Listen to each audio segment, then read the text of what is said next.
Le Porto n'est pas imitable. Soyez à nouveau les bienvenus, chers foufous de Porto. Vous êtes prêts à partir pour un tour? Aujourd'hui, votre portofesseur favori va vous parler des origines de ce vin merveilleux qu'est le Porto. Je vais commencer par une affirmation qui vaut son pesant de cacahuètes. Le Porto est un vin inimitable. Non, si, vraiment, clairement. À travers cet épisode, je vais vous expliquer pourquoi. Le Douro est une région extraordinaire, à couper le souffle. Une terre aux gens, à la cuisine, aux vins extraordinaires. Le Douro comprend plus de la moitié des vignobles de montagne existants dans le monde. C'est comme ça.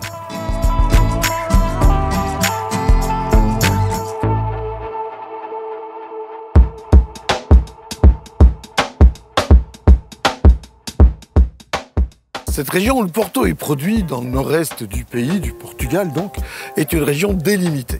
Ce qui signifie que le vin de Porto ne peut être produit nulle part ailleurs, c'est évident.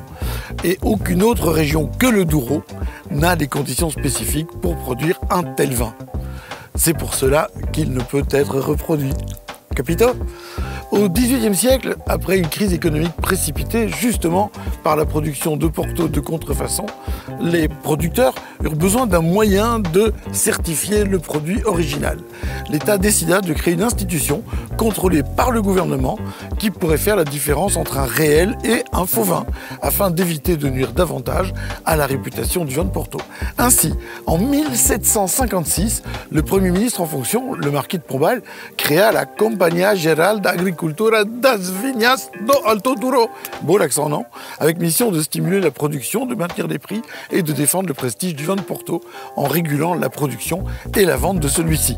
Ceci inclut la première délimitation légale de la région, matérialisée par la mise en place de 335 bornes de pierre utilisées pour identifier les limites de cette région, faisant du vin de Porto la plus ancienne AOP au monde.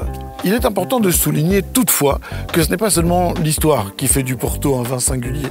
Des facteurs qui incluent le microclimat, les pentes, l'altitude, l'aspect, les cépages autochtones, le profil pédologique et les différents types d'aménagement du vignoble font de cette région une région viticole absolument unique.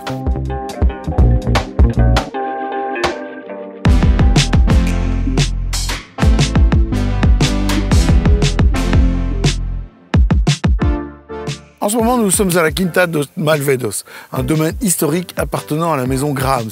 La région délimitée Douro-Porto commence approximativement 40 km à l'est de notre emplacement et s'étend jusqu'à la frontière espagnole à environ 100 km d'ici.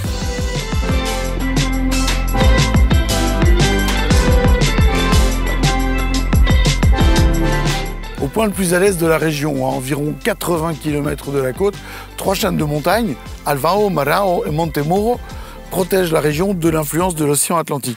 Ça forme ainsi un microclimat particulier. Dans le Douro, les températures en été vont monter jusqu'à 40-45 degrés à l'ombre et en hiver, elles peuvent tomber occasionnellement en dessous de zéro. C'est un climat fait d'extrêmes. Ceci est particulièrement pertinent pour le type de vin que l'on élabore ici.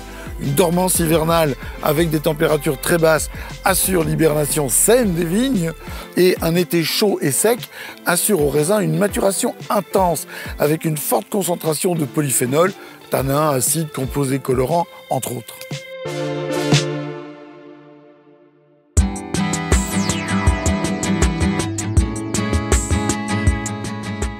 Le sol de Douro est schisteux. Très faible en matière organique, c'est pourquoi la vigne lutte pour produire ses fruits. Alors ça peut sembler étrange au départ, mais c'est précisément des sols les plus pauvres que naissent les plus grands vins. Oui, parce que la vigne va se focaliser sur ses fruits et pas sur sa croissance foliaire, que l'on appelle aussi la canopée. Ça va contribuer au final à des vins très concentrés, très structurés. C'est le cas du Douro. Les vignes se prêtent à la production de vins intenses, concentrés, colorés, ce qui est précisément ce qu'on recherche quand on fait du Porto, évidemment.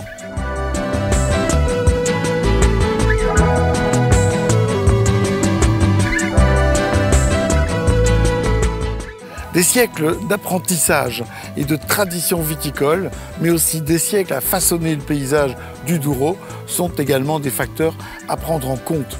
Les gens du Douro, les hommes, les femmes, ont fait du vin à partir de ces terrasses que vous voyez autour de moi pendant 2000 ans et ont transmis leur savoir-faire et leurs connaissances de génération en génération. La beauté de cette terre a été façonnée à travers les âges par les mains des viticulteurs et des viticultrices, formant un puzzle d'aménagement différencié de vignobles inégalé dans le monde.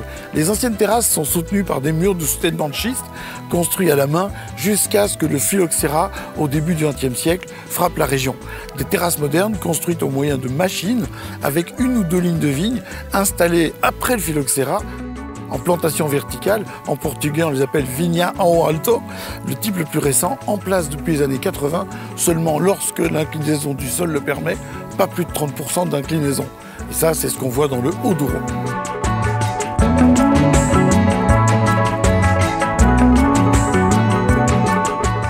Les cépages utilisés dans le Douro sont tous portugais et autochtones évidemment, et ils sont la dernière pièce du puzzle qui nous permettent de comprendre pourquoi le résultat final est si particulier, si différent des autres vins. Je vais d'ailleurs dédier le prochain épisode à ce thème. Restez à l'écoute pour Le Porto n'est pas un monocépage.